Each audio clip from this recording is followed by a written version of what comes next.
All right. So I'll count us down in 3, 2, 1. Hey, welcome back, everybody. Jeff Frick here, come to you for another episode of Turn the Lens, and I'm really excited about this next episode. This is a gentleman I first saw in 2016 that showed some amazing research that really kind of draws into question some really simple, basic things like, do we even have free will? What are the things that go into our decision making? And we talk a lot about kind of evolutionary behavior and what's kind of going on behind the scenes in the way that we think and the way we filter information.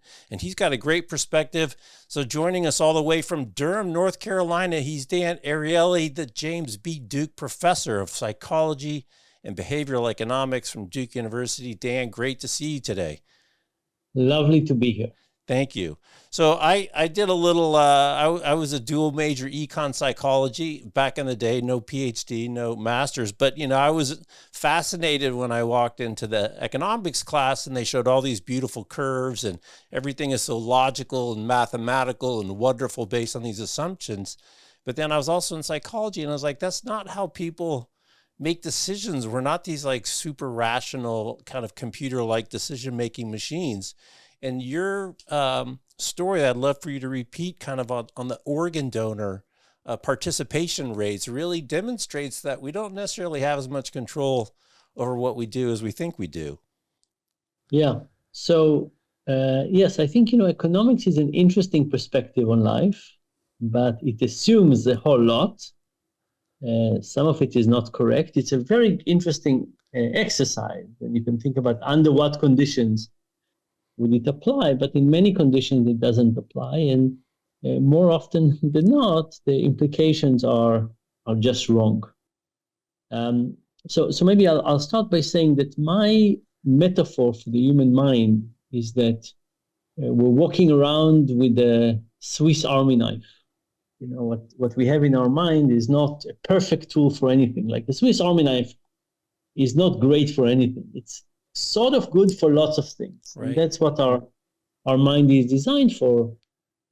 But our Swiss Army knife is designed for tasks from a long time ago. It's not designed for the modern world. So we're carrying with us a Swiss Army knife with most tools being irrelevant. So now when we have to deal with retirement and medical decisions and AI and misinformation and so on, we're not set up to deal with that. And because of that, we make mistakes. And we don't make mistakes because we're stupid or incapable or anything like that. We are making the mistakes because we are not designed to be in this modern environment. And when you ask people, how many of you don't sleep as much as you think you should? Everybody raised their hand. How many of us eat more than we think we should? And, the list goes on and on and on. It's very clear that our environment is not designed for the kind of tools we have. And it also means that the environment has a lot to do with the decisions we end up making. So I'll give you two examples. You ask people, do you like apples? And most people say yes. And then you put a bowl of apples, almost nobody takes one. And you cut the apples into quarters and they disappear. It turns out that eating a whole apple is just a little bit too much work. Eating a quarter is just the right amount of work. Or the example that you refer to is an example from organ donation that basically looks at different countries in Europe and showing that some countries, the participation rate in organ donation is in the 90%, and some it's in the 20%. And when you say, what's the difference between these two countries, the countries in the 90%, the country in the 20%, do they educate people differently? Do they have different camaraderie? Do they have different ideology, different religion, different whatever? The answer is they have a different enrollment form. And countries that have what is called opt-in, you assume not to be an organ donor, and you have to opt in to become an organ donor. Many people don't opt in. People don't take that step. They say, too complex, too difficult, I'm not sure, let me stay out. And those countries have about a 20% participation. Countries that have an out, when you assume to be an organ donor and you have to sign to get out of it, people say, oh, it's a difficult decision, complex, I'm not going to do anything. Stay with it. And all of this is suggesting that in many decisions, we don't know what to do. When we don't know what to do, we do what the interface tells us to do. And interestingly enough, as decisions become bigger and more complex and more meaningful, like organ donation, it's a tough decision. It involves our death and our relatives and mourning and medical and all kinds of things like that. As decisions get bigger, we don't know what to do even more, and we just don't do anything. And when we don't do anything, we let the person who set up the decision environment decide for us. So we call this choice architecture. The idea is that the environment has a lot to do with our final decisions, but we often don't understand it. So imagine that you and I would stand outside of the Department of Motor Vehicle, where most people get these forms. And imagine we meet one person who gets an opt-in form, and because of that, they did not sign and not participate. And one person gets an opt-out form because they didn't sign and participated. And they come out and we say to this person, hey, we see you participated and we see you didn't participate. Please explain why. Do you think anybody would say the form told me to do so? Right. Or would anybody say, I didn't know what to do, I did a default? Of course not. After the fact, people tell stories. Somebody who didn't sign the force, didn't join the program would say something like, I'm really worried about medicine these days. And I'm really worried about whether physicians will see that I signed this form and will not treat me as well, or will pull the plug a little earlier. And somebody that did end up participating will say, this is how my parents taught me to be a caring, wonderful individual. But those stories will come after the decision and not before it. And we usually think that decisions are driven by our preferences. We have preferences and they drive decisions. The reality is that we often make decisions because of the environment, and then we justify them. Yeah. But we justify them so well, and we tell the story so well that very quickly we convince even ourselves. And I'll give you one last example. You look at what's the biggest contributor to 401k savings accounts, it's the default rate at your employer. But when you ask people, how did you come to decide that you want to save 5%, 10%, 12%, whatever it is, very few people say, it's the default rate. Right.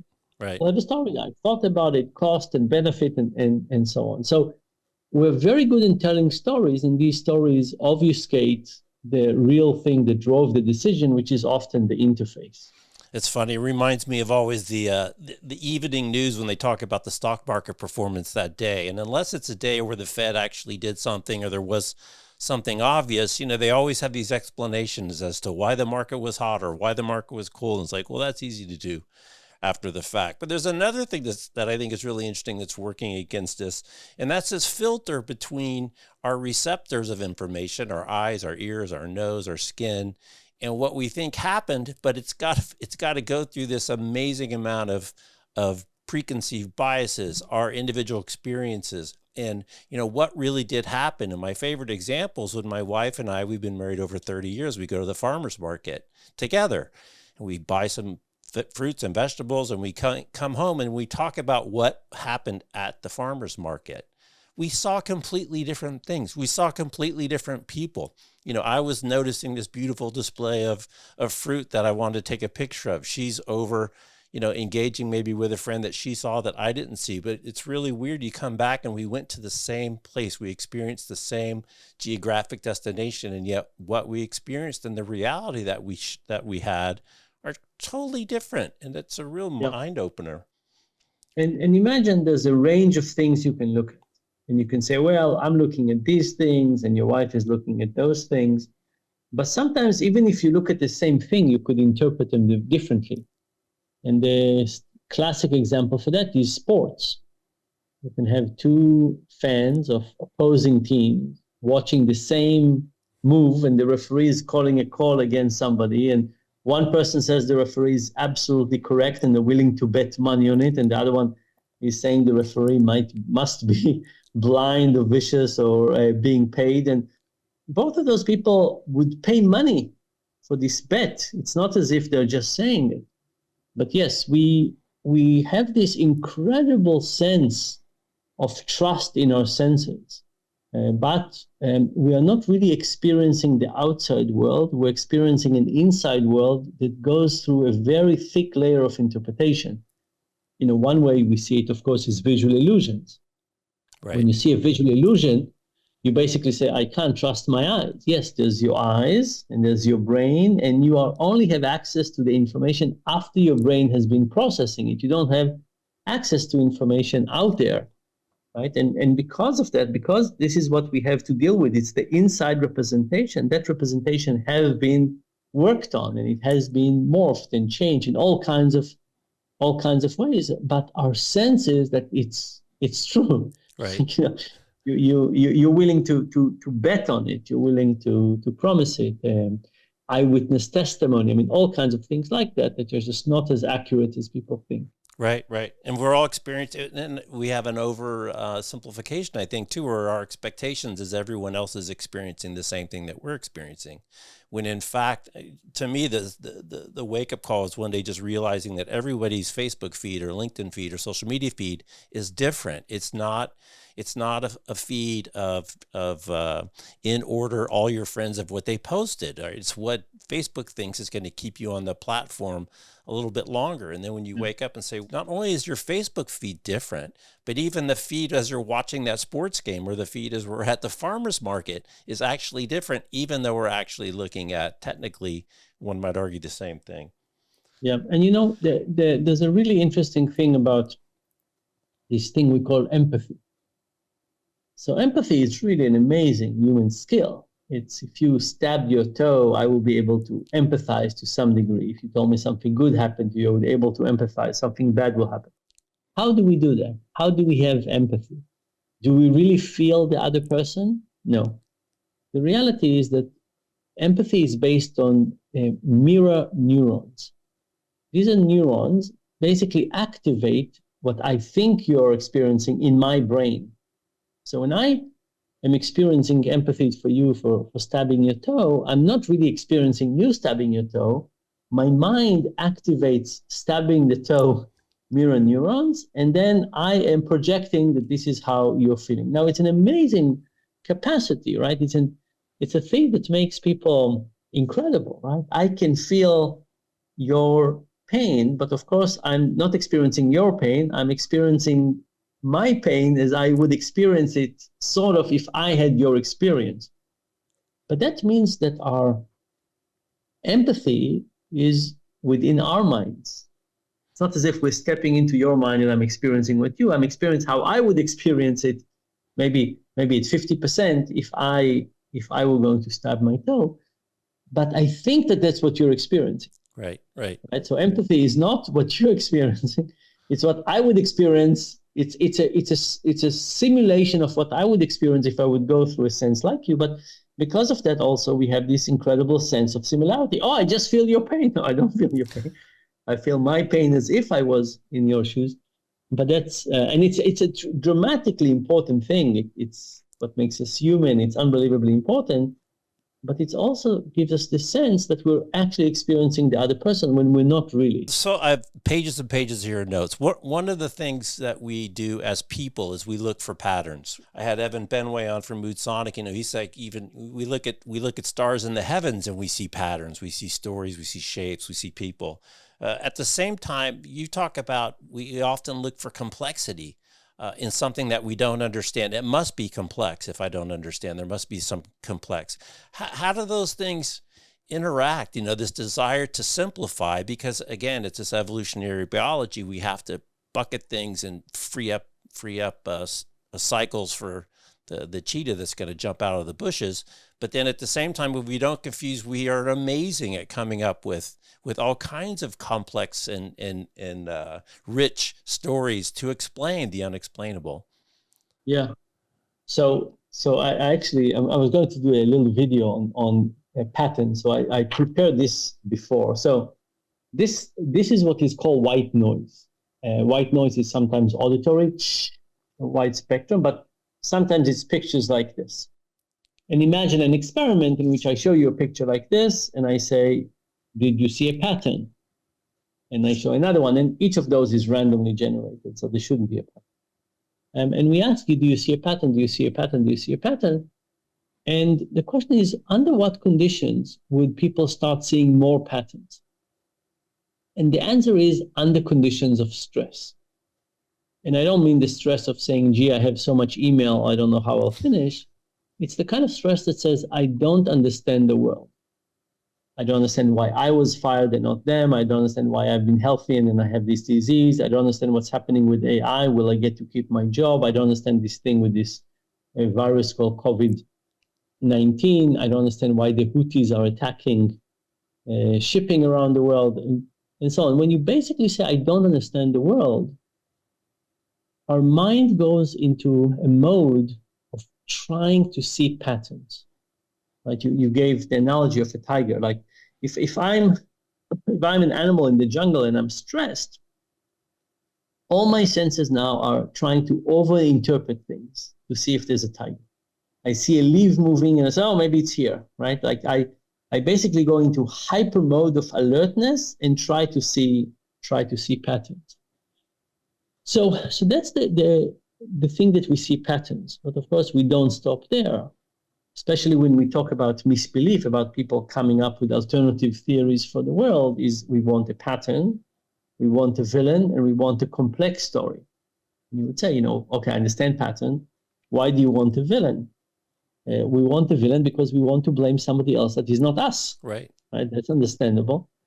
And why complex? Because we want to feel that we know more than other people. We want to feel in control. So imagine that society is looking down upon you. You lost your job, something is not going well, you're not getting you feel you're not getting your fair share. You're feeling low on the totem pole of society. If now you have a story with a villain that is complex and you're the only one who understands it, now you feel more in control, right? You feel more in control and better compared to other people. Yeah. And actually, what I show in this last book I wrote called Misbelief, the point there was to basically examine how normal people come to believe some very strange things. And it turns out that stress is the condition that gets people to go down that. If somebody is completely unstressed, they are not going to go down the funnel of misbelief. They're not going to wake up one day and say, oh, let me look for an alternative theory. Right. If people are comfortable in their lives, they're not going to look for alternative theories. But when people are stressed, they're looking for an alternative theory with a villain and ideally complex theory that could explain to them why they are where they are and other people are where they are, but they would feel more in control. Of course, there are more elements to this. There's a big cognitive element and personality and social element to this.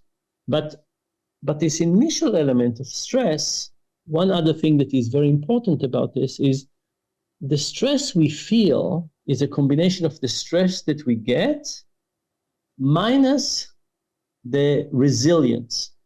So you can think about felt stress is amount of stress minus resilience, right? That's kind of the equation. Because if I feel more resilience, I can handle stress. But if I can't, then the stress gets worse.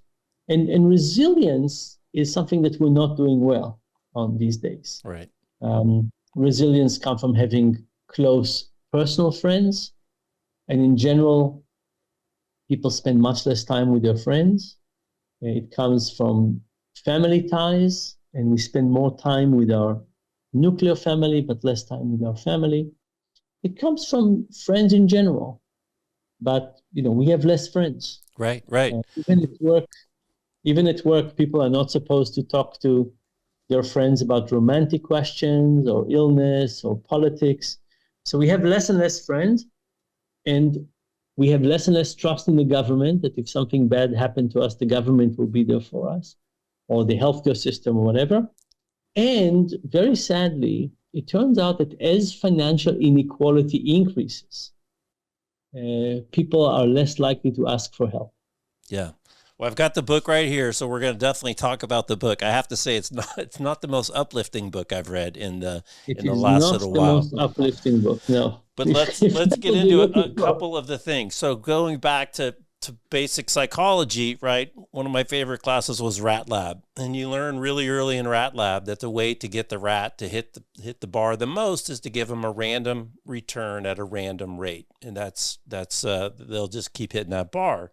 And we see that executed against humans in something simple like a one-armed bandit. You know, a slot machine is kind of the classic case where it's a random payout at a random rate. What's let's really let's emphasize that, because yeah, I think it's so important. So what B.F. Skinner showed is that when you have a rat and you give the rat a lever, and every 200 presses they get the reward, that's exciting. But if it's random, it's between 1 and 400, the same expected value, the rat will click much faster, and they will continue clicking even when the reward stops. And if you think about it, that's the principle that Las Vegas is based on. right. If you knew that for every 100 of those you'll get, $7 back, you will not do it. But it's the randomness that keeps us going. And you can think about our phones as amazing mechanism for random reinforcement, right? You drive and there's a little ring on your phone or a buzz or something like that. And at that moment you say, oh, maybe this is an important email. Right. Now, you don't get that many important emails. You don't get that many important things. But from time to time you do. And you're not thinking about the average, or you don't think about the minimum. You're thinking about the possibility that it's going to be rewarding, and therefore people end up being really curious, right? You think, oh, maybe this is the one. Maybe this is the one. Well, why I wanted to bring it up is it's one thing if it's Vegas and I walk into a casino and I kind of know that that's the game, and I can get on the plane and I can fly home. What's really scary. What do you think? No, what I was going to say, now it's in your phone, as you said, and not only is it in your phone, you're competing against a computer that's been set up specifically to optimize and basically play your own biology against you. And it's in your phone, or excuse me, it's in your pocket 24/7. And they have a level of detailed knowledge about you that the casino never used to have back in the day to make it even more effective. I mean, that I think is one of the biggest stressors, whether it's kind of conscious stress or unconscious stress, that Absolutely. So many people are suffering now without the power to just turn the stupid thing off. Because as you said, the chances of it actually being that important of a message are relatively small. Yeah. So first of all, before we move to this, just something about Vegas. What do you think? People spend more money on sports in the US or on gambling? Like sports, I mean, going to sporting events and a subscription to TV stations and stuff like that. Gambling.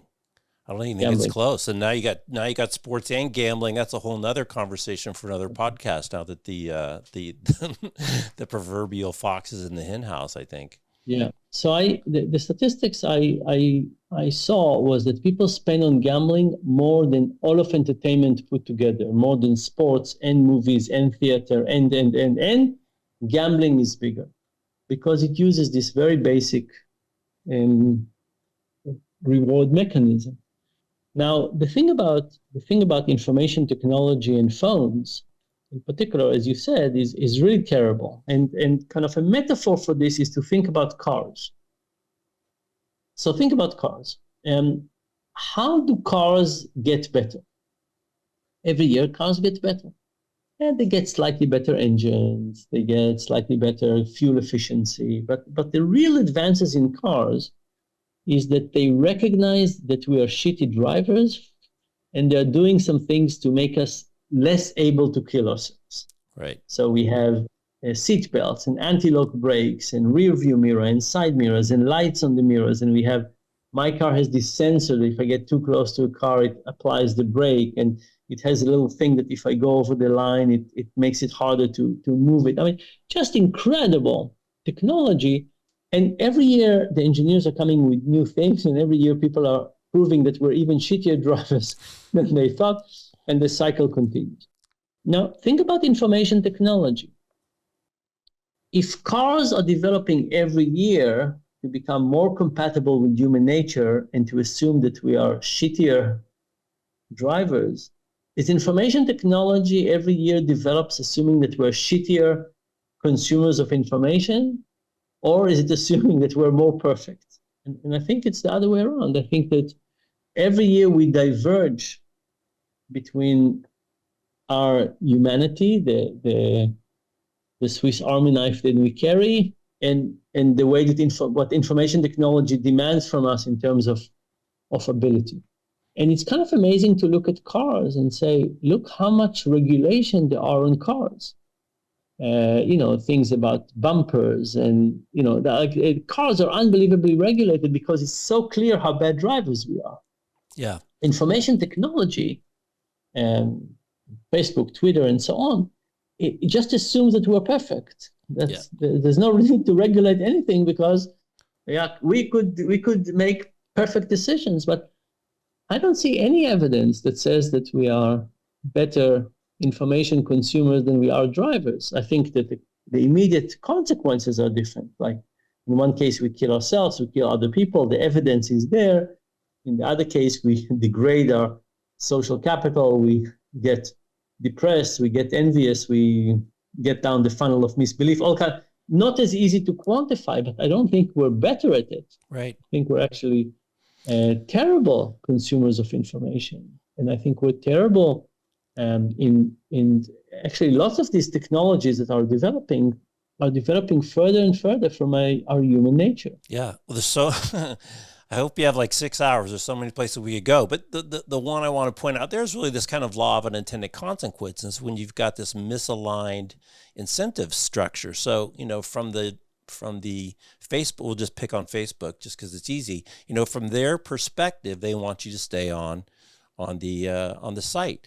But it turns out that the stuff that gets you to stay the longest is the stuff that's the most extreme. So you got this kind of law and unintended consequences, which maybe Facebook wasn't specifically trying to push people to the extremes, but it's the extreme stuff that gets people to click, which is what their objective is. And then you get this other really horrible effect, which is we so quickly normalize things so that we can move on and bucket them. And so the only way to keep the clicks going is to make the stuff more and more and more extreme. So in this pursuit of clicks to sell a few more ads, this law of unintended consequences has in fact pushed division and the other kind of slice on it to get your take, especially in the context of friends and friendships and keeping those strong, is kind of this micro segmentation as we all now go with an AI-driven specific little feed just that's targeted to us. So, we spend more of our time in this little micro hole versus a more general, and you talk about trust in the news, we'll get to trust, where when there was only one source, when it was just Walter Cronkite, you had to kind of cross all the bounds because there was only one source. So I wonder if you can talk about that. I think it's really scary. And the final piece to throw out is, there's kind of biology speed, which is pretty damn slow. There's kind of people as a civilization speed, which has been a little bit faster, but it wasn't that long ago that your father and your grandfather and his grandfather all probably did the same thing. And you could probably expect your kids to do the same. And now we've got this exponential curves in the technology side, which we're just not very well equipped. And I think the ChatGPT explosion on the scene was just kind of a exponential curves in your face. Like all of a sudden, oh my God, I can talk to a supercomputer and it'll talk back to me. Yeah. So lots of things in there. So to start with, I think that we can even go a step more backward and say, people don't like to pay for services with money. So we pay with time. Like you can imagine a universe and we would say, you know what? Facebook is so wonderful. I'll pay $10 a month for this. By the amount of time people spend on Facebook, it should be easy to justify, 3 cups of coffee. Right. Or if you're in San Francisco, 1. But we are reluctant. We're happy to pay for coffee. We're not that happy to pay for services. So a lot of these technologies were left like, how do we provide this technology? Where people on one hand are saying they want to spend a lot of time, on the other hand are not willing to pay. So the advertising model came. That's kind of the beginning of the unintended consequences, right? The world would have been a very different world if we paid for it. And then of course, what happened is that once you pay with your time, they're incentivized. There was like you can imagine a world in which we paid for Facebook. They will not be incentivized. They would be incentivized to keep us for longer, months, years, but not per day, right? They would say that's not in their best interest. But in this case, it's in their best interest to get us to be there for longer. And what are the things that get them to be the longer? It's the things that are provocative and the things that are less likely to be true, that are more puzzling, more sensationalist, and so on. And not only that, they're not just producing information, they're allowing people to produce information. So now there's a competition. There's a market for people to produce this thing. And now everybody's competing in this pool of lots of people who are trying to create a signal. And now, whoever is the noisiest can create one. And then the other thing that you mentioned, which is very important, is that there is this focusing on an audience. Think about it. When I was a kid, and there was national television, right? Network television. Whoever was there had to talk to everybody. Right. Now, pick your network. It's like people with the same ideas of talking to people with basically the same ideas. It's happening on social media, but it happens everywhere. And that, by the way, is very bad for democracy. The idea for a representative democracy, it's kind of interesting, but the moment you have representative democracy and people can only talk to their base, now we get a very different approach, because people can say all kinds of ridiculous things to their base, not as truth, but as basically camaraderie, right? Look at these idiots on the other side. You could never say it if you said it on to everybody, but if you say it mostly to your base, that's a very different story. So we created this competition between information producers who are trying to become more and more extreme.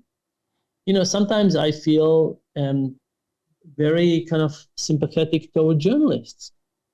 Imagine you're a journalist and you're fighting with people that have a blog or write on TikTok or whatever, and you have journalistic standards and they don't. How easy is it to keep journalistic standards? Right. Well, and this blurring between information and entertainment, and which, if the lines are clear, great. If I'm watching Saturday Night Live or I'm at a theater and, it's satire or stand-up comedian and stuff where it's clear, but when it's perceived to be information, that's not necessarily good when it isn't even really intended to be information in the first place.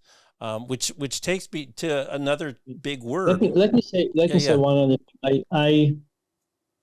I was at some reception for really a wonderful professor at Harvard, and somebody introduced him, and she read from the story about him in the New Yorker from many years ago.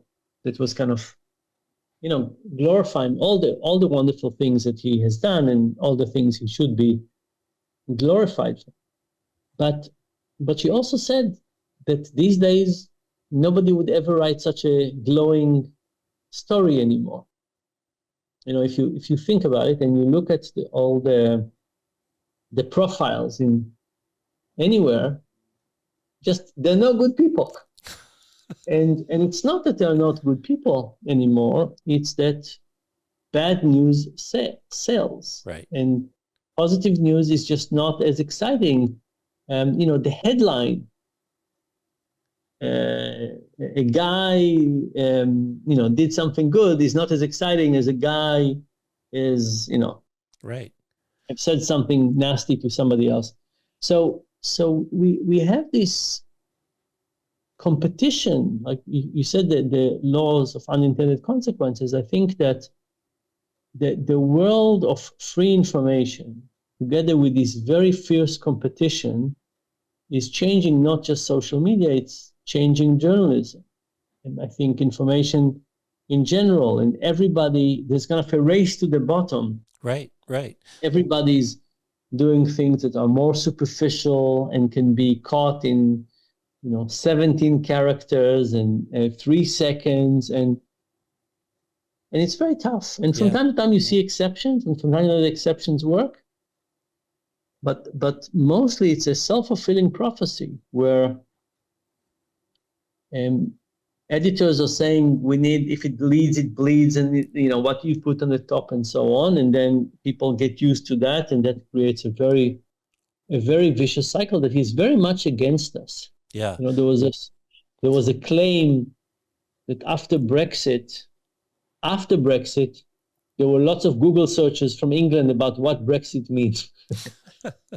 That people didn't know really what it meant. Right. And, they probably got lots of all kinds of other propaganda, but and all of a sudden, say, oh my goodness, let's check what this really means. Yeah, because because I think if it bleeds, it leads. It's always been the editorial point of view, and it's always been what's on top of the fold. I think what's different is that was your once a daily newspaper, and it wasn't coming at you at machine speed in your phone 24/7. And if you didn't happen to bite on that picture of a burning car on the front of the paper, we'll send you a different one. Maybe you'll bite on this one or different one. So I think it's really scary when these principles are applied with literally machine speed and AI to try to trigger your emotional response. When I always think of like spam, we don't even know how much spam Google's getting before it even gets to our mailbox. But you try to manage your spam and manage your inbox, you're fighting against machines that are operating at a different scale and a different speed,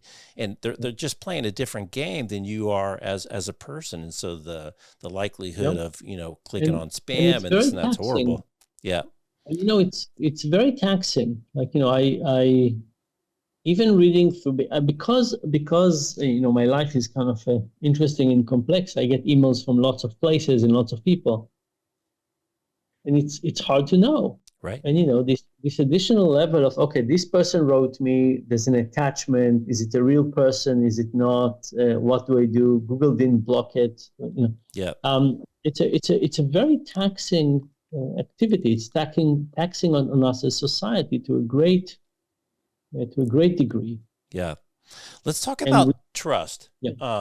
as a topic. And I want to lean into it. Edelman puts out a trust index every year. They've been putting it out for quite a while. And they distinguish between kind of institutions and leaders. And you brought up the car earlier, in self-driving car. And I think what's really interesting, to pick on Tesla for a minute, is people now are so comfortable with technology that they just assume technology works. They don't read the instruction manuals. They don't run it through a burn-in period. So you've got literally people sitting in the back seats of their Tesla car, which is not a full self-driving level 5 car. It's a super cruise control. And yet, how does the trust potentially with the technology of the car compare with the trust of the organization? How are they keeping my information? Are they keeping it private? Are they taking care of it? And then you've got kind of the trust of the leadership. And then you've got trust of institutions. And all of that really seems to be in a little bit of a crisis, because trust is, one of these things that we decide as a group to share in that trust and not necessarily question everything, because we don't have the mental bandwidth, and we need some foundation to live on. So how have you seen kind of the evolution of trust, or the dissolution of trust, or the shifting of trust change, both within misbelieving and kind of the conspiracy stuff, but also this just increasingly complex world? The other piece to throw out that you see this a little bit is, right to fix. I want to fix my car. I used to fix my car. There's a big story about John Deere tractor guys that can't fix their tractors anymore. At the same time, the level of complexity in the machines that we engage with is so much higher. The percentage of software in any product versus something I can fix with a wrench and ruler and tools is different. So it's this complexity kind of running away and really making it more of a challenge to figure out what's to trust and what's not to trust. Yeah. So first of all, trust is unbelievably important. And there's this saying that fish don't know that they're in water because they're surrounded by it. And to some degree, we are surrounded by trust. And we trust that the vegetable we buy in the store are without pesticides, and we trust that somebody washed the lettuce when they served the salad, and we trust that somebody inspected the elevator, and that the cars in the brakes in our car will work, and we trust and we trust and we trust. It's kind of amazing, the kind of things that we trust. And we start losing trust, bad things happen. By the way, I don't know if you've seen, but since COVID, there are more people who are not giving their kids standard immunizations. Right. People have lost trust in the healthcare system. I recently talked to a woman who's a cancer patient, and she's refusing to take chemotherapy. She doesn't trust pharma, and after COVID, she's not willing to take chemotherapy. She's willing to have surgery, but not chemotherapy. So we lose a lot of trust. Now, when we think about how we update our beliefs about trust, there are things that we experience and there are things we don't experience. So think about the cycle of learning from experience. You say to yourself, I think that the probability of texting and driving and something bad happen is 2%. Just make it up. It's probably not 2%. And one day you text and drive, and nothing bad happened. It's only 2% probability. But at the end of this experience, you say, oh, maybe it's not 2%, maybe it's 1.9. So you do it more and more and more and more. So when we deal with low probability events, every time we try them, our experience teaches us the wrong thing until it's too late, and then we crash into something. So when you think about something like driving a car like the Tesla, if people kind of let go of their hands and nothing bad happened, they say, oh my goodness, it might be safer than I thought.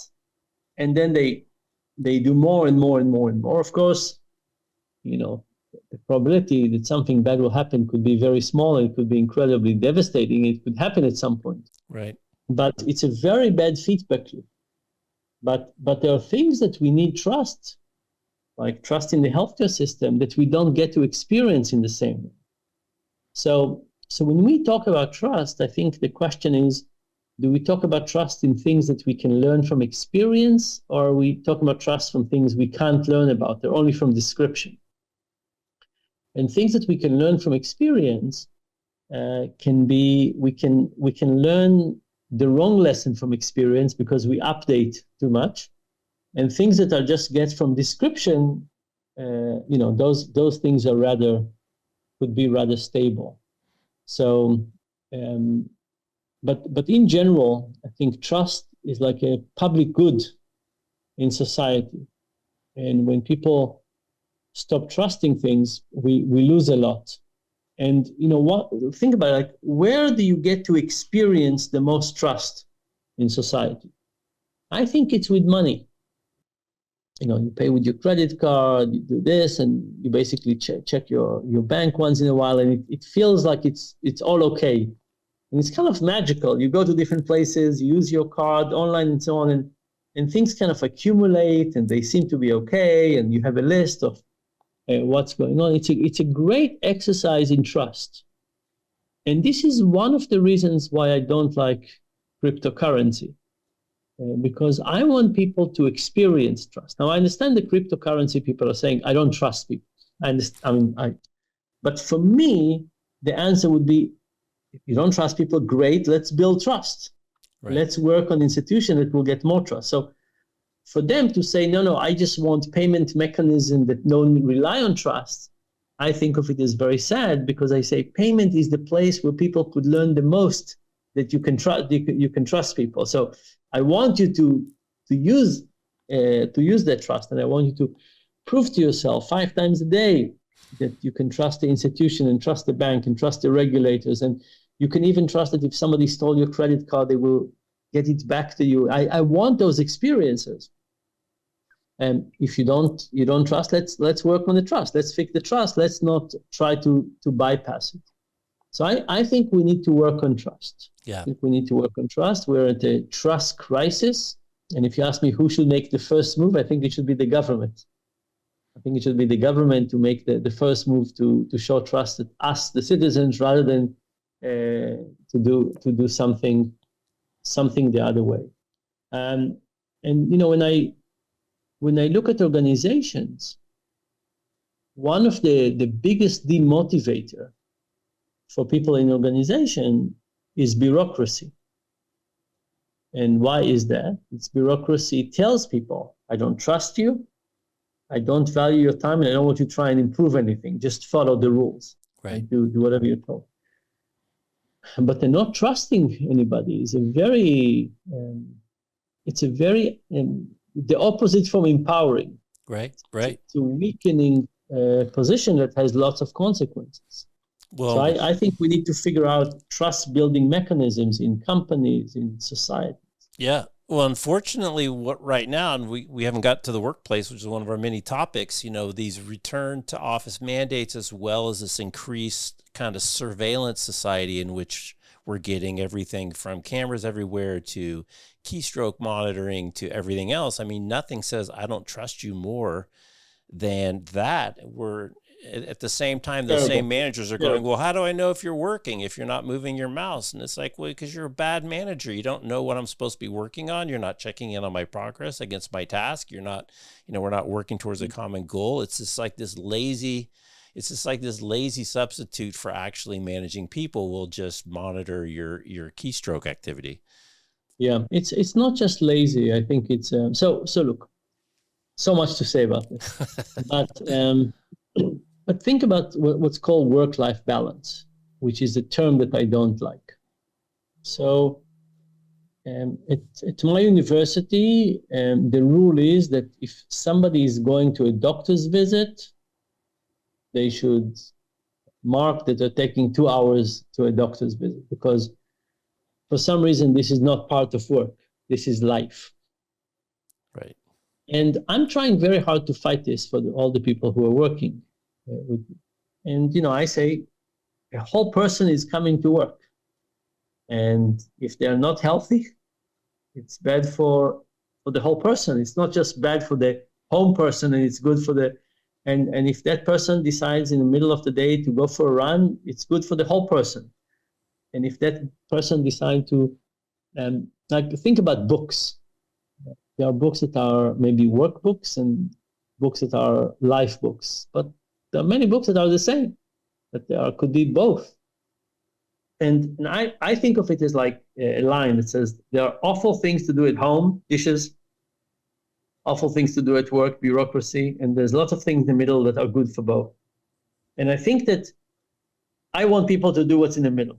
I want people to go to see a doctor, and I want them to exercise, and I want them to sleep well. Like, it's kind of an amazing thing that you say, sleep on your own time. And no, you hire the whole person with their whole complexity and their whole talent, and you want them to flourish. And this micromanaging approach is just completely undermining the idea that the person is coming to work as a whole person with all of their skills and so on.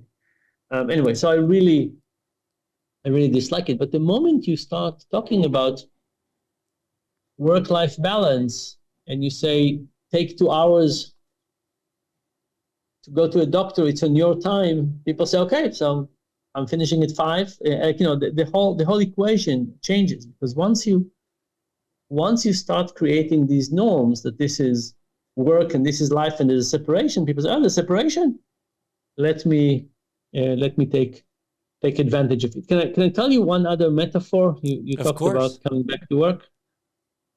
So as you know, I was badly injured. I was in hospital for a very long time. And for the first almost 4 months, I was fed by a tube. So I had the tube, and they would feed me 30 eggs a day and 7,000 calories a day, try and help the body rebuild. Wow. I lost weight on that diet. And anyway, they come to me almost at the end of these 4 months, and they say, the day after tomorrow, we'll take the tube out and you'll start eating on your own. And what do you think was my reaction? I said, please don't. Please keep the tube in. I said, I've discovered the future. I say, in the future, nobody would want to waste time eating. I mean, why would you? I say, I don't think in the future people would go with tubes. We'll take little pills and everything will be solved. It will be efficient. Like, why would you want to chew and spend so much time on this and so on? Anyway, of course, I was the patient. They were the doctors. So they took the tube out and I started eating. And what happened, so I remember that food tastes really good. Right, right. It turns out that 4 months were enough to forget what food tastes like. I remember that food had a taste, but wasn't as, I didn't remember the full range of enjoyment. Now, the reason I'm telling you this story is that the question is, what does it mean to get back at work? And some people think that getting back at work is just, you're at work. But first of all, I think that after 2 years of COVID, people forgot what it is to be at work. But I also think that when people got back to work, they were not really at work. At work means that you have really close friends at work. That you have people that you care about, that you joke with, that you have a common sense of humor, that you can complete their sentences and they can complete yours, that you want them to do well, that you're happy to help them. You're happy to make your day longer because you want their benefits and you know something about their kids and their spouses and you're happy with them and sad with them and so on. And when you come back to work, you're not really back at work at the same level that you truly have this full potential. So we had a very social life at work. Then we took a break from it. And then when we come back physically to work, we're not really fully at work.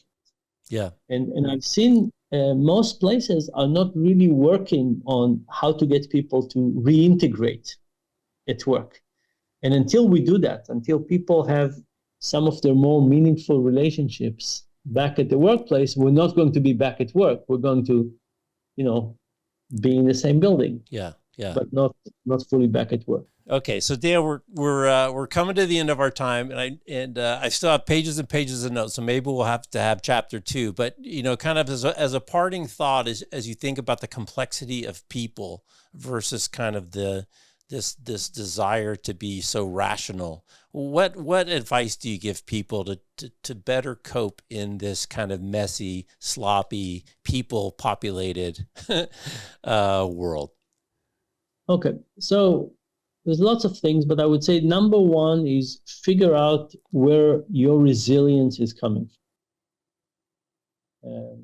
Both where you are getting it from other people and where you can give it, and work on it. We're here for a tough ride, I think, for the next decade. Life is complex. Things in the world are not going to settle soon. And we need to invest in resilience. Spend time with friends, family, loved ones. Don't bicker, things like that. And then the second thing is, I think that there's a lot to gain by asking yourself, what from our working assumption is not correct? We grow up and we have some assumptions, and then we go on and we don't examine those assumptions very often. Midlife crisis is a good opportunity to examine some of those assumptions. Sometimes when people get a diagnosis of terminal illness, they do that. But I think we need to do it more often than just midlife crisis and when we get a terminal illness diagnosis. So I think it's very good to kind of sit and ask ourselves, what are our basic assumptions about life? And which assumptions are we sure about, and which assumptions we're maybe not so sure about? I have now a project when I talk to people who are on either very sick or lost somebody close, and it is amazing under those conditions what people are able to, what kind of this life changes they're able to make. I recently talked to somebody who very sick, very short time to live, did some dramatic changes in their life, and is having an amazing last chapter. Be about 2 years, but an amazing chapter. Now, what can we do without that bad news in terms of examining our basic assumption? I think many people had kind of this examination in early COVID, but very, very few people followed up on it. I think it's a good time to ask yourself, what are our assumptions? What do we fully trust? What do we need to change? Yeah. All right, Dan. Well, we're going to have to leave it there until we pick it up next time, maybe before the holidays, to help people deal with how to manage family at Thanksgiving and talk about more Yes, than just the weather. So I really absolutely important. appreciate the time today. Big fan of your work, and look forward to the next time we talk. Really appreciate it, and thanks again. Thank you. All Take right. care. He's Bye. Dan. I'm Jeff. You're watching Turn the Lens with Jeff Frick. Thanks for watching. Thanks for listening on the podcast. We'll catch you next time. Take care. Thank you, Dan. Anytime. Love it. Thank you. Really appreciate it.